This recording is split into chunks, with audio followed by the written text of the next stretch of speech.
Right now, it is time to bring in none other than the man with a plan. His name is Jim Lynch. It's time for Cover Your Assets. Jim is an independent voice on Wall Street, the economy, sports, football, baseball. Why, he's even an expert on dogs, ladies and gentlemen. Let's bring him in, Jim Lynch. Good morning, Jim. Good morning. Good morning, everybody. We're at a remote in the Sahara Desert broadcasting today.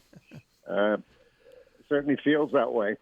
Anyhow, Red Tails. I had the honor, well, I guess 30 some odd years ago, maybe more, to meet several people who were Red Tails. They've since passed. And they really didn't talk much about their work. They seemed very happy and joyful that they were where they were. I never cared for the Skins one way or another, other than for John Riggins. Yeah. I remember that season he had. God, I can remember him right now on the goal line. He was like a tank. He'd run over it. Anyhow, I hope everybody's fine. The heat's not too much. Better the heat than some of this news we have. But that said, let's honor for a second, if we may, a great American hero, John Robert Lewis, congressman from Georgia, who passed a couple of days ago at 80. He was one of the freedom riders in the civil rights situation. He worked closely with Martin Luther King and all of those folks. And you may or may not remember him, but you certainly remember him now. It's been commemorated on television many, many times the last 4 days, how severely beaten he was with a club by a policeman in Selma, Alabama. He lived to survive and spent the next part of his life, he was 23, and he died at 80, devoted to democracy, devoted to the common man. He was very spiritual in nature, and he called upon his spirituality to strengthen him to do the work that he did, which was an incredible amount of work. You've seen countless things about him. You've seen people who've known him all his life. Certainly I did not, who give you a better picture. But he certainly is a hero, and I think we should not just applaud him, but applaud the fact that we have these types of spirits that come and are in our society and make us better people as a result. He was well, the great thing about John Lewis, first of all, was his lifetime dedication. He was a true public servant. He didn't get rich by being a public servant. He did spread the word about being a public servant, and I just can't imagine. When Barack Obama was elected president, I just can't imagine the feeling that someone like John Lewis or anybody else who was involved in the fight for civil rights, and I mean the fight where they were beaten mercilessly. I can't imagine the feeling that overcame them when Barack Obama was elected president of the United States. And I also now think that with all that's happened in the past 3 years, with the German flag being waved about, and with the German flag, the Nazi flag, the swastika, being displayed, and with all the uprisings of "Let's Make America White Again" through various groups, how disappointed he must have been about all of that as well. It's a tribute to a man, though, that was a giant, and the respect that's being shown to him by everybody but the upper levels of the administration truly shows you what a difference he made in his world, the world of Black Americans, and our world in general. You know, I agree. He probably was a bit disappointed with some of the stuff that's transpired. But I think as he did from the very beginning of his young life, he went back to the positive. And I think his dream coming through of a Barack Obama becoming a president I think, held him in good stead the last 10 years of his life. The man worked the day he died. He sent a letter to, I think, Mark Meadows or someone in the administration. So he never gave up. And I think for all of us right now going through what we're going through, the pandemic, the fear, the insecurity, the worries, and so forth, never give up, because he's a man that never gave up, and he truly achieved many of his life's dreams, and he helped achieve the dreams of many people in this country who he helped get to vote, and get education, and get inspired. He certainly was a man of the people, and it took someone like him, I think, to get to the common man in our country, both white and black, because if you had any inkling of who this guy was, you were very much inspired with him. So, inspired by him, I'm sorry. God bless you, John Robert Lewis, and your spirit is with us, and hopefully it will take us to greater heights as we move through the situations we're dealing with currently. Now, on another note, and this you've seen on your television, I'm certain, many times, Donald Trump, the current president, did an interview with Chris Wallace of Fox News. And if you would, Chris Wallace took him to the woodshed, in that Chris Wallace, if you've ever seen him, this is one of the great pros in this business, basically would not let him get away with any of his misstatements or lies or whatever. It was a wonderful act of professionalism by Chris Wallace, who does work for a network that is very pro-Trump. He has maintained, I think, a great sense of balance in terms of dealing with the situation. And you have to take a look at it. If you haven't seen it, it is a must, absolute must in this political landscape. Or just take a look at his heritage, though. From his dad, Mike Wallace. I mean, they're both very similar in ways, but also different.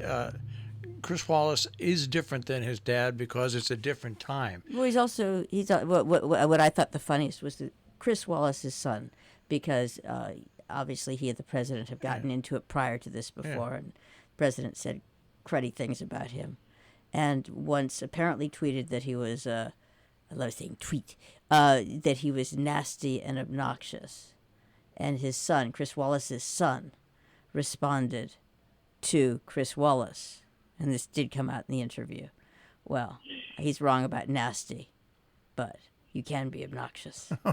Well, so could anybody. So could Mike Wallace. Be obnoxious, but no. But I just liked it from the son's view of the father. It's like, everybody's who they are. Who was the guy from ABC who I also put up there that always yelled at the president? Sam Donaldson. Sam Donaldson, who has the same birthday as Rupert Murdoch. I just wish people would go back, Google Sam Donaldson, Google Mike Wallace, Google Eric Severide. There's so many different people that you could Google and learn from. And see the way they used to follow news and the presidency. It's if you think that most people who don't like the press nowadays, if they were to Google most people who don't like the press and see some of the way these true reporters hounded presidents, there's just no comparison. Right, but where we are now is just sort of lame, pathetic, and knee-jerk in my view. I apologize, but it's just everything. Well, that's because their companies have made them that way. I'm not blaming it. You have to do It's an old saying, He who pays the piper calls the tune. It's what they're being asked to do. It's just there's an erroneous assumption that it's actually informing. It would be just amazing if people went back, looked at these giants, and learned a little bit about actually eliciting information. But Jim, It's interesting you say that. We're talking about these three men who were giants in their field. It should give us, again, We left as with Cronkite out. John Lewis, greater hope in terms of our human spirit and what we can do. Yes, as you say, Joe, these folks are really great examples of what individuals could do, basically not hampered as much as journalists are today by networks and by advertisers. It's there. We've got it. We've got it here in America. We still have it. We just have to remember it. And to that, what I am staggered by is every time I look at the Axios newsletter or the or basically, because everything is pretty much center or left of center. But everything that I see in that realm, instead of, hey, we can do this, is we're doomed, but we have to try. And it's just like the whole attitude is so, I would just say embarrassing. If it were me, but again, I'm old. I cannot see saying to Walter Cronkite or Sam Donaldson or any of the people that was just mentioned, or how about John Lewis? Oh no, I can't. We're doomed. It's not worth it. We're gonna die. So sorry, personal digression, but I just don't see how that is beneficial, and I don't see how it is connecting people with their ability to solve problems, function, be productive, etc. You're absolutely correct. However, as we all know, we've continually been challenged by things that sometimes feel insurmountable. What we're talking about here, though, is people who've climbed the mountain and have been very successful. And there are more of them coming up in politics, in business. And we've had great examples of tremendous leadership in McCain and in Obama and countless other people. Live in hope, die in despair. I think we want to just live in hope, and that's key to our survival. No, I think you're right. The other, again, complication, and sorry to rag on, but the people who are out there on a regular basis chopping wood and carrying water don't exactly get as much press as those who aren't. Mm-hmm. So it's the old. But I wanted to move on to something else because you were speaking about advertisers, and I just wondered if you had noticed how few, in fact, that most of the adverts that I am seeing are either for various medications or Amazon and the odd car. Oh, I've noticed. And it's just, and I'm not just talking about, I mean, when I say medication, this or that, or ask your doctor about this. I mean, these apparently are the only people who have money. I just find it really telling because it's a different, it's a different condition or disease or something, and these are all big deal. None of these medications are for anything minor. So and it's just I'm just staggered. It goes from one to the other to the other to the other. I finally saw a dog commercial for a dog medicine that did the same thing that the human medicines do. They said this medicine was for dogs, and blah, blah, blah, and they had a beautiful dog that was playing and having fun and had the music. And then they, underneath all that, of course, they talked about all the side effects that could happen to the dog. And I stopped and I said to myself, my God, it's now expanded out to animals. They're doing the same thing. It has that. And, the whole idea, and this is what's mildly diabolical, but I guess all's fair and all's fair, is that as with humans, the whole point is to get you to go to your doctor and ask your doctor, I would say menace your doctor, to give you one of these things. It's my brother was in medicine for a long time, selling, and it's replaced these ads. Jim have replaced. It used to be pharmaceutical salespeople how to make friends with the nurse head at the doctor's office. They got in contact with the office, and that's the way medicine was prescribed.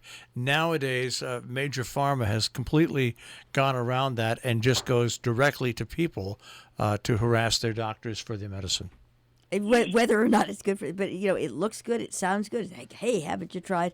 And most physicians are healers, and they don't really want to spend their day arguing with patients who think that, irrespective of the side effects of that, that'll work. Now, before we go any further, Jim, in your list of one I talked about, you've got Jamie Dimon here. He's not one of my favorite people, never has been one of my favorite people, but in this administration of scoundrels, all of a sudden he seems to be okay. Well, I point out Jamie Dimon, who is very successful, leading Morgan Bank, very successful in his career, because he made a comment which really struck me. It wasn't a comment. He did an interview, and he talked about what he was doing with the bank, which was reserving a lot of money for what he foresees might happen as the pandemic gets worse or winds down or whatever, and what might or might not happen to the economy. And my key takeaway from this, and you can get it up on the internet, of course, is the fact that the man very basically acknowledges very clearly that though he's an expert banker and he's sitting on top of a lot of transactions in the business world and in the stock market and so forth, he himself is bedeviled by what's going on and doesn't have a clear understanding of how we're going to get out of this. Now, I point that out because the guy is smart, he is an expert, and it's just something to put in your playbook that this idea of the pandemic will all go away and the economy will snap back is very unrealistic in terms of what we're going through now and or what we went through in the 30s in the Depression and going back to a short time ago to 2008 when we had an incredible hit of the common man in terms of housing and health care and everything else. I mean, it took 10 years for the most people to come back. Not everybody has come back from '08. So please, I would humbly ask you to read this. It's a very solid piece, and be guided by people who are very smart, who stand up and say, hey, if I'm going to help you at all, I'm going to help you by telling you I don't know. Probably one of the signs of great intelligence is when people say, I really don't know, and I'll research it or whatever. Anyhow, along those lines, we get to the stock market, which is basically the stock market is being ruled by cheap money, which was created correctly by the Federal Reserve to try and get us over this pandemic and possibly back to economic security. However, what the Federal Reserve has done is they've been buying, Treasury, they've been buying both, actually. They've been buying these ETFs, stock and bonds. They've been buying corporate bonds. They've been buying everything but the kitchen sink, providing money to investors to give them a sense of security and also a liquidity to get out of certain things, certain investments, so that they'll have money for various other things. Now, this is great, and it's good, and we have to monitor it. But there's something that you must understand. What's going on now in the stock market, you have what I call the big money crowd, which is basically buying a lot of stocks, many of which are overvalued. Why? Because their earnings are very, very uncertain 6 months from now. And they're not discounting that. The prices don't reflect that. so therefore they're overvalued. Now, the point is this. When Betsy DeVos, pardon me, D-E-V-O-S, We only have about 2 minutes gets left. $6 million for a company from the government largesse, this woman is a billionaire times over. What does she do with her $6 million? Throws it in the stock market. It's free money. It's free money. And there are lots and lots of people in the big money crowd that have this advantage, and they're playing the market. They're playing the psychology. They're playing, well, there'll be a vaccine someday. I just caution folks, the average person, don't get bedazzled by the market holding in here. It's really overvalued. Frankly, if you're a person of modest means, you probably should not be in the stock market. You should be in cash. And if you are a person who looks to insurance, you might now want to buy a little gold. Now, gold we recommended, I think, in January 11th at $15.37. I think it hit 18. I'm talking $537. It's now $1,840. Now, why is it gold done so well? It's done so well because people love the gold metal in times of uncertainty, upsetment, war, pandemic, and probably the real reason behind everybody's who understands things, reason for owning gold, is that the U.S. dollar, which has been the premier currency for countless years, it's about to take a fall. It's going to take a fall because there's so much money out there. Things are going to get inflated sooner or later. So gold has proven to be a good investment. I'd stick with it. All right, Jim. We're out of time. Going forward, Jim, we're out of time. The main things that we have to do is take care of ourselves mentally, figure out ways to keep yourself up physically, do exercises at home. You can get on the TV, and a lot of people who are doing these little workouts and trainings. Some of them I've done myself in the gym over the years. Get out with your mask. Get out and take your walks now. All right. Make sure you're in touch with your kids. Okay. And truly value what you have, which is your life. All right. Most important of anything, of course, is your being. And your kids, you'll work with your kids, you'll work with your brothers and sisters, and we'll get through this. But we need to do this collectively. All right, and hopefully more and more, if we use this spirit to get going, we'll get further together as a country. And I'm not looking for the divisiveness to be, solved overnight. All right. But I am looking for it to be solved. All right. Because there's some reason behind why we're being tested this way. All right. And we have to stand up to it. We have to get beyond it. And we have to come back to our better angels, which are those who have helped create this great country of ours. All right, Jim, we are out. That said, I wish you a very good week, and lots of health, joy, and happiness. All right, Jim, take care. Jim Lynch, and Cover Your Assets this morning here on Robin Hood Radio.